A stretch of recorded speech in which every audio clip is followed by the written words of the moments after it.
You could spend an hour and a half trying on jeans and walk out with nothing? Yes, I definitely. can. I spend I've 5 minutes given going up to on where that. the jeans are, picking them up, and walking to the counter. Exactly right. This is the One Step Better podcast.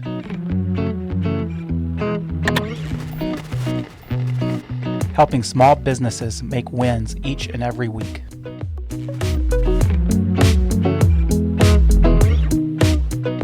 Hello, everybody. Welcome back to another edition of the One Step Better podcast. I am Mike Schaefer, and with me today is a special treat. We have a couple of people.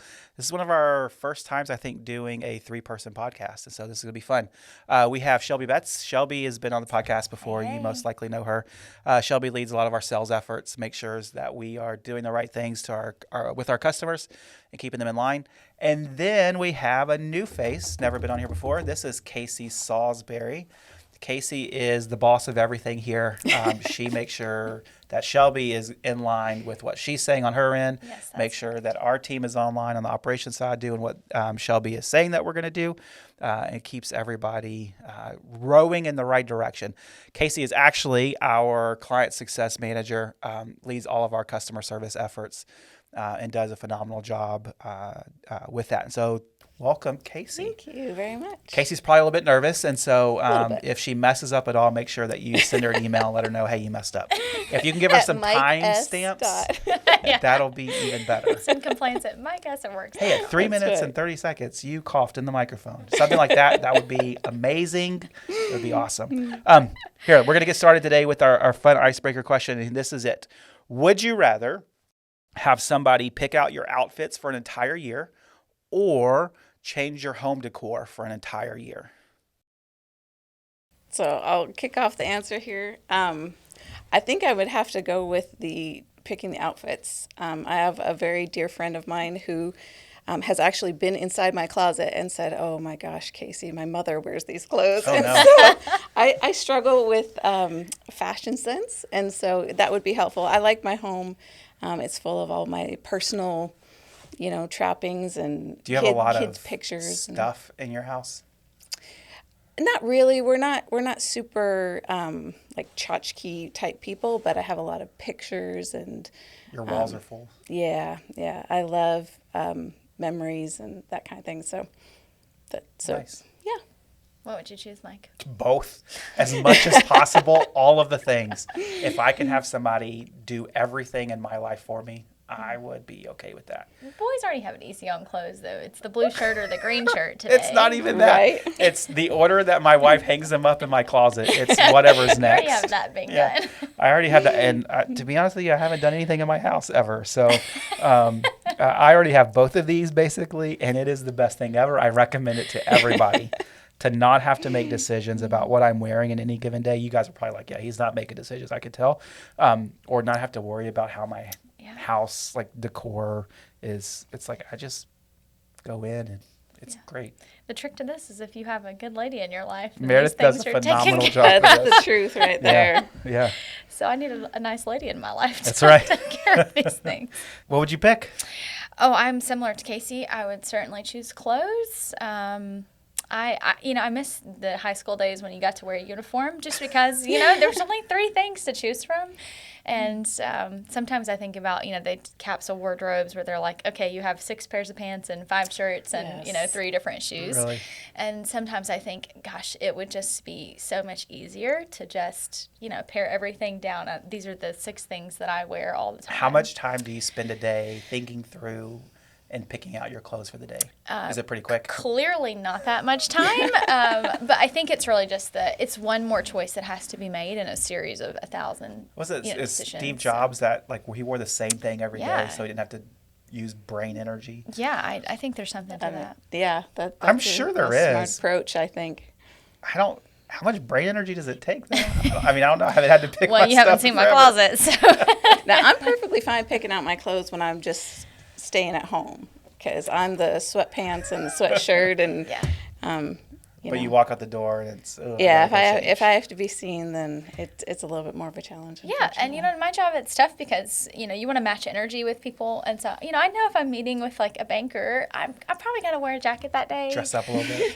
Because you can't meet a banker without a collar on, and so that's a little bit exhausting. So yeah, ideally I would just hand someone my calendar and say good luck. Make it work. Yeah, and I bet I'd look nicer too. So, oh well. This should be a new business that people start. Is this a thing? Do people already do this? Well, Stitch Fix probably comes close, like the subscription models. Yeah, Meredith started doing that.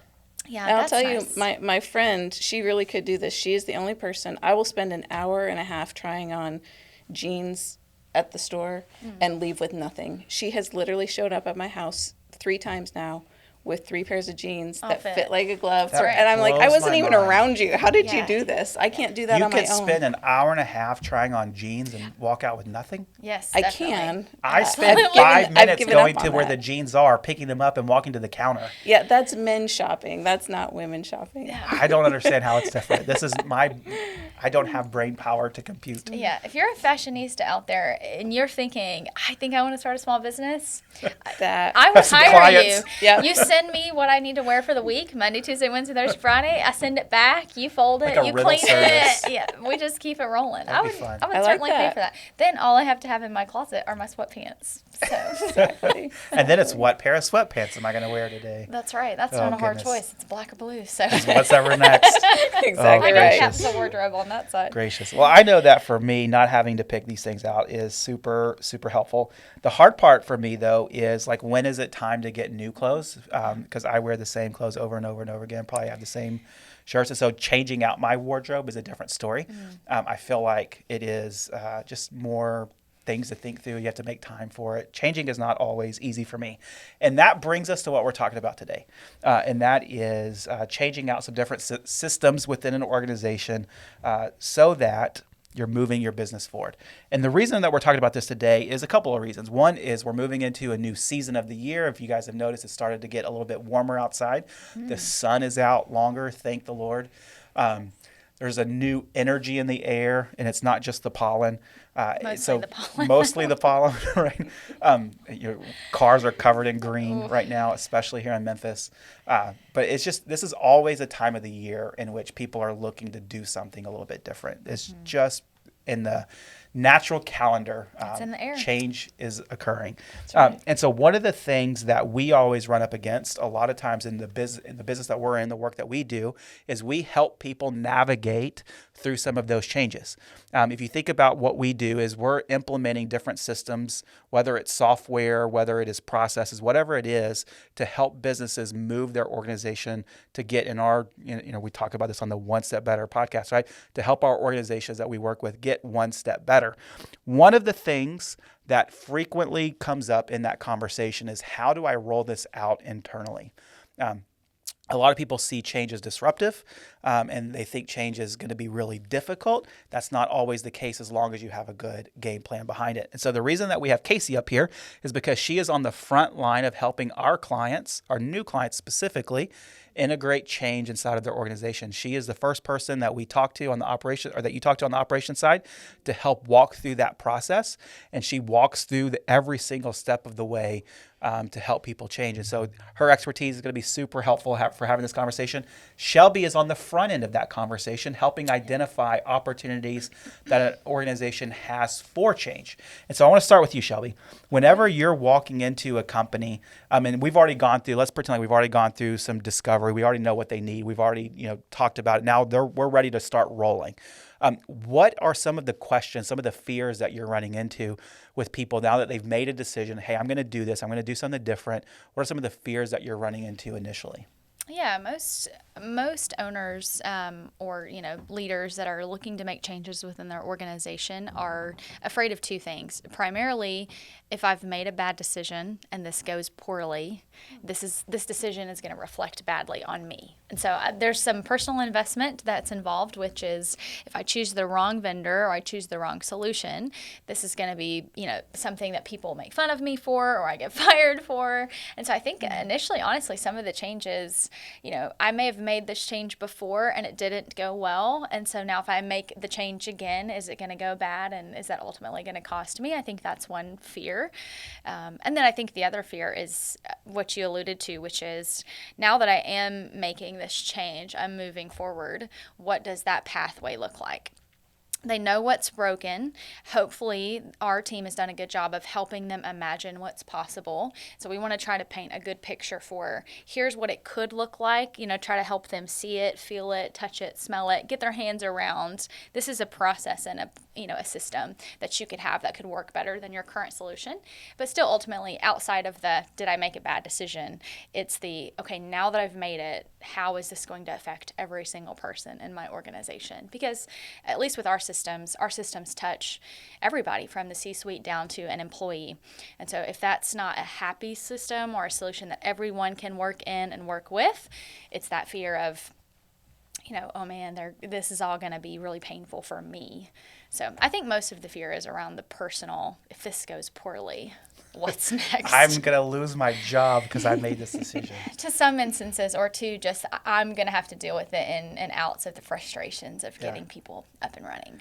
And so, Kacie, scary. as they're moving on from Shelby's team to your team and getting into the process of actually integrating whatever it is that they're buying, do you find that they still have those same fears, or has that been kind of calmed down at your point?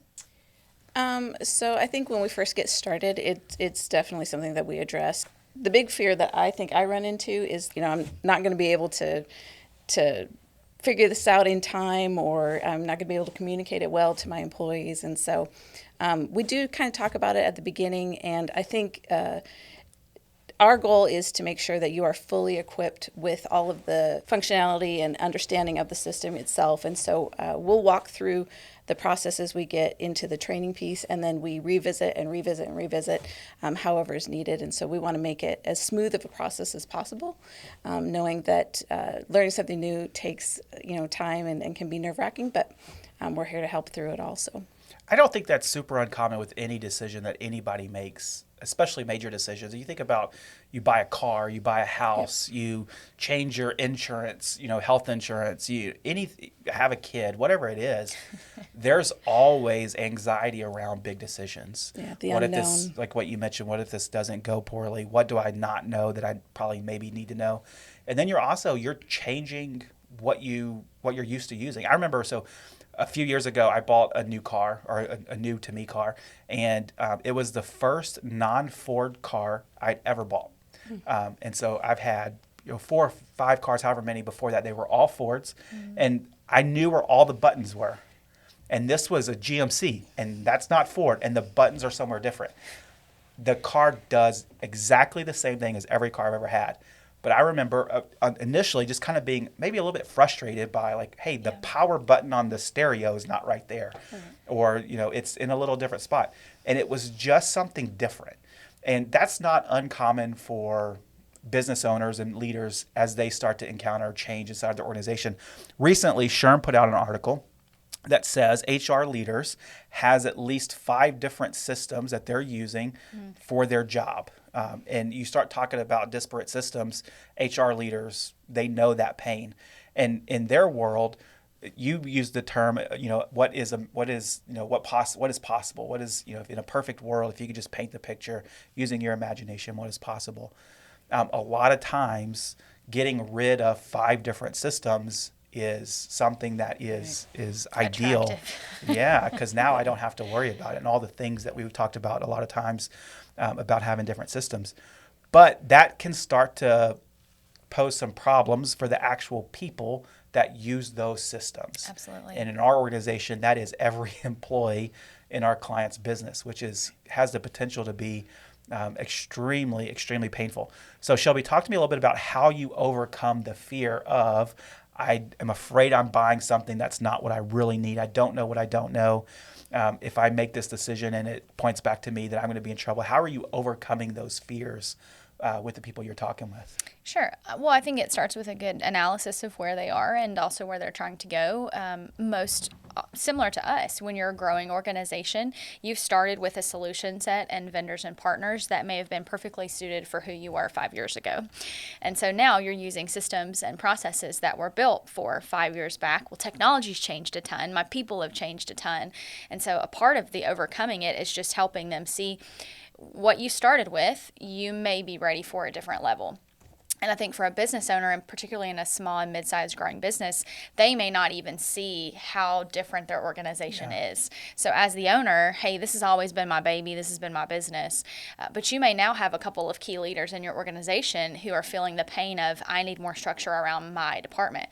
Now, owner may still see, hey, this is still my business, policies are good, everything's good, while key owner responsible for, or key leader responsible for 4 or 5 people, 6 or 7, 10, they see some definite needs of, I need it to be different for these people. And so I think a part of the overcoming is helping them see, hey, where are you trying to go long term?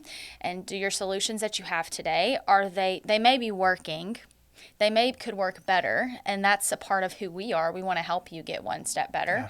But also, too, let's think through, where do you plan to be in 10 years from now? If we can build systems and processes and put people in place to get us to 10 years, well, I would much rather have that solution, even if it's a little bit like too big for me, than run the risk of, I've got 17 systems and technology that I've layered on top, 17 different people that I'm talking to. That it just gets a little exhausting. And so I think a part of the overcoming is, again, not just helping them see what's possible, but also really diving into where do they want to go as an owner, and then providing some solutions that are addressing their current needs, but will also address their future needs. When you do make the change, you don't have to make that change every year. You can make that change once and be in a great solution for 5 years or 3 years or 2 years. I had a conversation with a business owner just a few weeks ago, and that conversation was around, in today's environment, we want to do something different in our POS systems and how we are actually taking customers' orders. We want to make that a quicker process because there's dealing with a ton of labor shortages, and the ability to hand stuff off has been very different now. Sure. And so they're looking at POS systems that have like the mobile tablets that their servers could take their order, punch it in right at the table, get it to the kitchen, instead of the traditional, I'm going to write it on my notepad, then take it to the terminal, punch it, all that type of stuff. And their biggest fear was, can my employees keep up with this change? Mm-hmm. And I immediately thought of that whenever we were talking, when this topic came up, because how you communicate that change makes a big difference on how it's going to get received. Because if you go in there and say, hey, we're changing our POS system, you got to go learn this new system, have a great day, have it done by Friday, you'll have a handful of your employees that do that.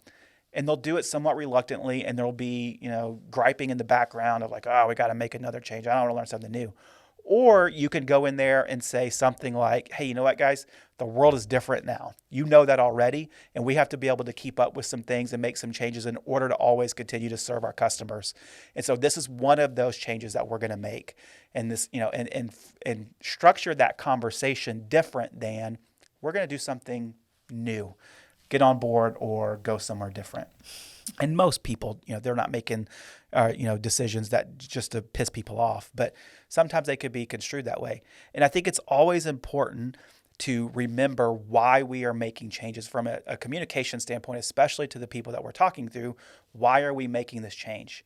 In your world, Shelby, you talk with business leaders who are making this change because they may see a picture that is, I don't know. I understand that we have 5 different systems, and that's frustrating for you as the HR leader. And we have to have these systems talk to those systems, and then things get dropped or whatever.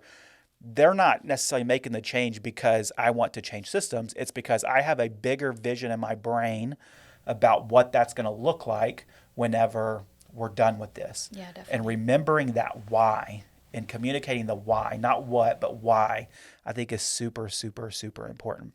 Now, Kacie, on your end, you're dealing with the person that's actually implementing these changes.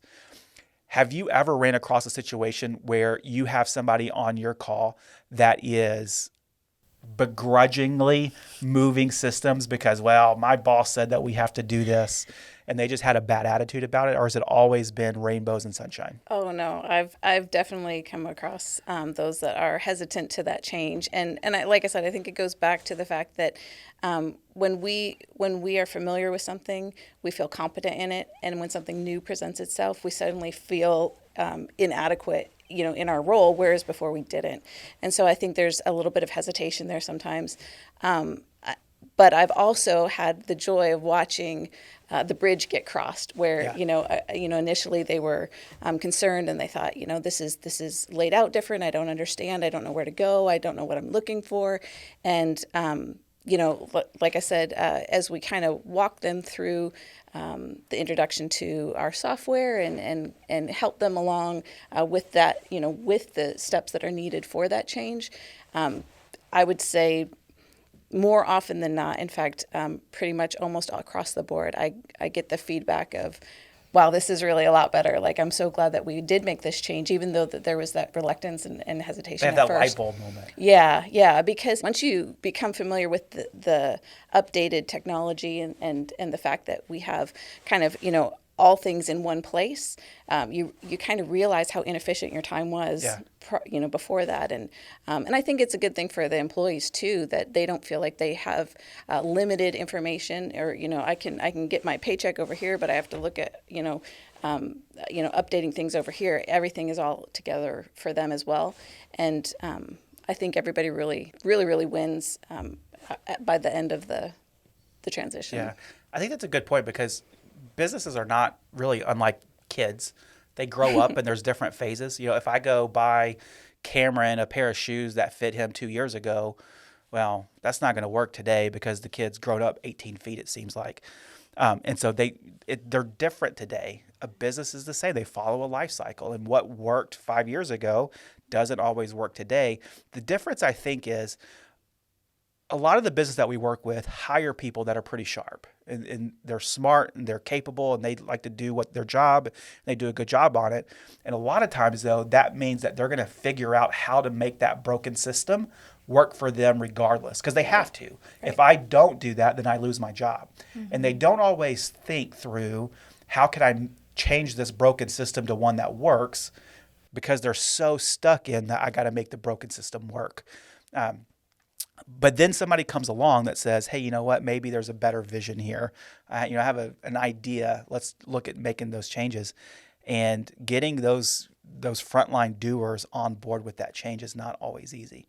So like back to what I said earlier, always communicating why we're doing this. This is what we're doing, sure, but this is why we're doing it. And if you can paint that vision and tie it to what your actual mission and vision and values are as a company, then you're going to be able to get buy-in a lot quicker than just, we're going to go flip everything on its head. Yeah, and I think another way to help, build buy-in is really, you've typically in an organization, at least from my standpoint, you've got a visionary or an innovator, and then you've got an implementer. Very much I'm the blocking and tackling. If you think about my own relationship, like my husband and I, he's an accountant, so he is thinking through all of the steps. Meanwhile, I'm just thinking about the journey. Like, as long as we're hitting these guideposts along the way and the end goal is here, happy. Meanwhile, he's like, but we missed this exit and we're not getting there. If we're on this, we can get back on. In your mind, you're already on the Appalachian Trail. Right. And Kevin is like, no, I got to get off on exit 60 in order to even turn. Yeah. No, we can't get to the end of the trail if we don't get to this campsite first. Yeah. Right. But I see that a lot in organizations and businesses too. And I think one of the ways that a visionary can help build some of that buy-in is really grabbing that implementer and saying, cultivating the mindset that change is disruptive. We can acknowledge that it is, but we can also build a culture where we say, if we're going to make a change that is going to be disruptive for 90 days or for, a couple of months as we get up and running, is the end goal worth it, which is greater satisfaction to my implementer, happier people, and helping your, visionary with, I think just a good practice is whomever that person is, if you're willing to bring alongside that person that's really thinking through all of the blocking and tackling, it will just be a smoother transition for you anyways, because you've gotten the buy-in from someone who says, okay, yeah, these are the way all my systems are working today. Yes, this does sound terrifying, but I do see that, hey, this vision that you're presenting is possible. And I think if you can get one of those key people in the room and on your side as that visionary, implementing that change throughout your organization is going to be so much more positive because you have asked for input and feedback from someone who's very critical to your team getting implemented. And the visionary spot is relatively rare in an organization. Like, it's not that there's only one person in the world that can do this stuff, but that's not the majority of your people in your organization are not that.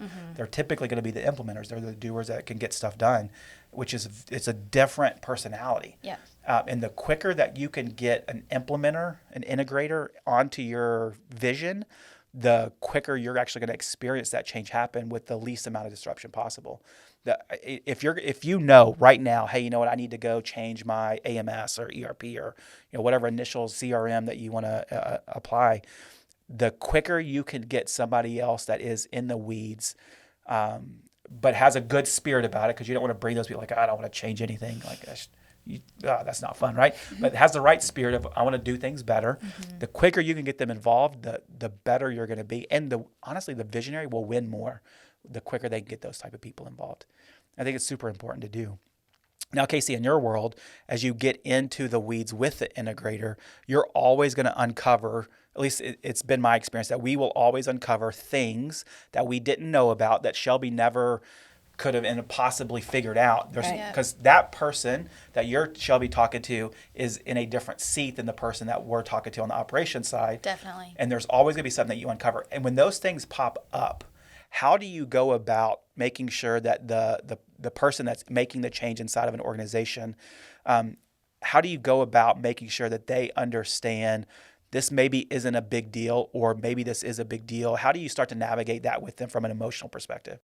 I like to actually just begin with letting them know that we have a solution to the problem that we've been able to identify, and that way we can kind of move them into making that change with the confidence that they're not in it alone, where we can help them to see that end goal even from the beginning. And so when I bring it up, I typically say, so we've noticed something, we've noticed this, or we noticed that you're managing something in a fashion that can be more streamlined, See how nice she is, where I would say, this is a This really is weird broken. thing you're doing. But in doing that, I like to show them the positive side of the solution, because a lot of times if we don't know that it's broken, and if someone kind of brings that to our attention, that, hey, this isn't really working right, or this hasn't been handled correctly, then all we can focus on is the negative of oh my gosh, this is broken, and now what do I do about it? And so we kind of talk through the fact that this situation has a solution, and that we can bring it to its full resolution for them. This is where the selfish plug, right? This is a shameless promo, and I get that, and I don't know. This is where I think working with somebody like us, anytime you're integrating a system, making a major change, working with somebody who cares deeply, because it's very rare for us at this point to come across something in what we do that is, oh my goodness, I've never seen this before. That doesn't really happen anymore, because we've done this hundreds and hundreds of times. Right. And I think about this whenever, like, we implemented Salesforce, or we've implemented HubSpot, or any big systems that are those SaaS-based, go buy it and implement it stuff, that is difficult.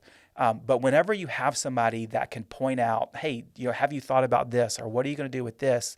It's going to help you move along that project a lot quicker. And shamelessly, I feel like we do an excellent job at this, helping our clients identify, hey, you know what? This is a broken problem inside of your current systems that we can fix, or this is a broken problem in your processes that makes their way to their systems that needs to be addressed. Having a third party just to shed some light on what's going on that has a little bit of expertise, I think, is super, super important, especially anytime you're making a big system-wide change like this. Another thing that's important to just remember, if you know that something is broken and you do need to make a change, I think even before you start looking at potential vendors, you do need to identify what level of service you expect in the process, because that will dictate the type of vendor you end up choosing. Yeah. I think about like IKEA. I love IKEA. Like love going there and getting products. Part of my house is IKEA, but man, me and my husband, we just sit there and fight. Like, it's like, here we go, marriage therapy, because, us doing that project together is a nightmare, and inevitably someone gets frustrated, right? It's because the pictures, there's no instructions, and that's not the way that I build things. And so I'm like, well, just let's send it to the TaskRabbit people, let them build it, because then everyone wins and we're happy, you know?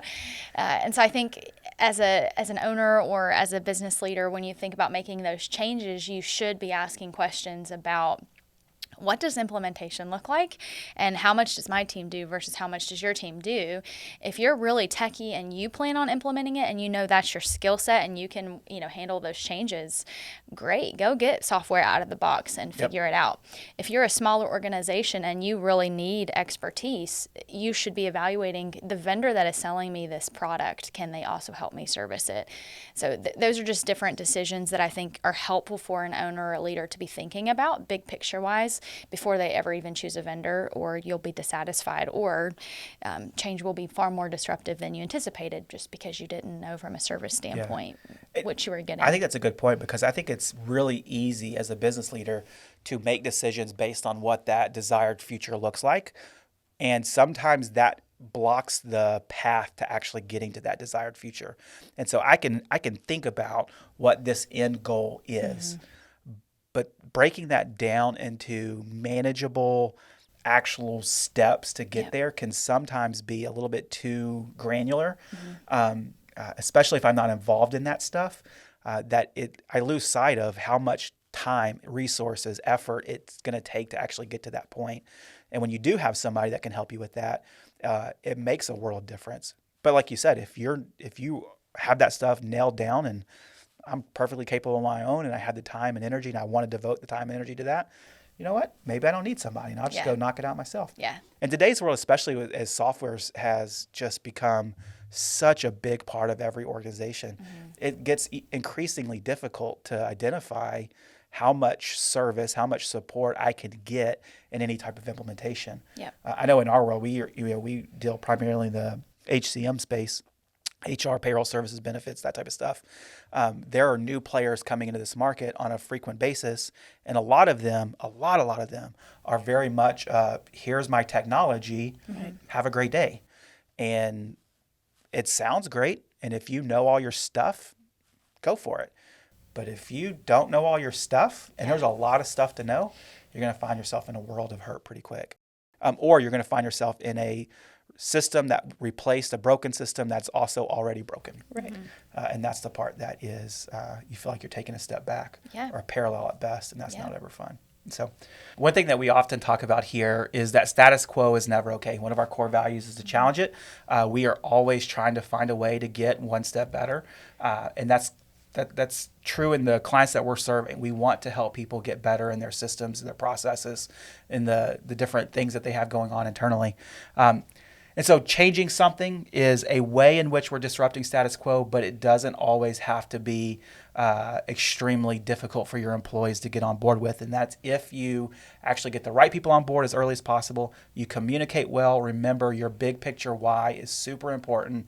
It's giving your team a vision of what this end goal looks like so they can get on board and start to move in that same direction with you as quick as possible. So if you have any questions or want to follow up this conversation, you can email us at onestepbetter@works.com, and we would be glad to continue this conversation. Thanks, everybody, and have a great day. Thanks for listening to the One Step Better podcast. We really appreciate you taking time out of your day to listen to us. I'd really appreciate it if you would take some time to rate us 5 stars on your podcast player of choice, and make sure that you subscribe to our YouTube channel so that you never miss out on another episode.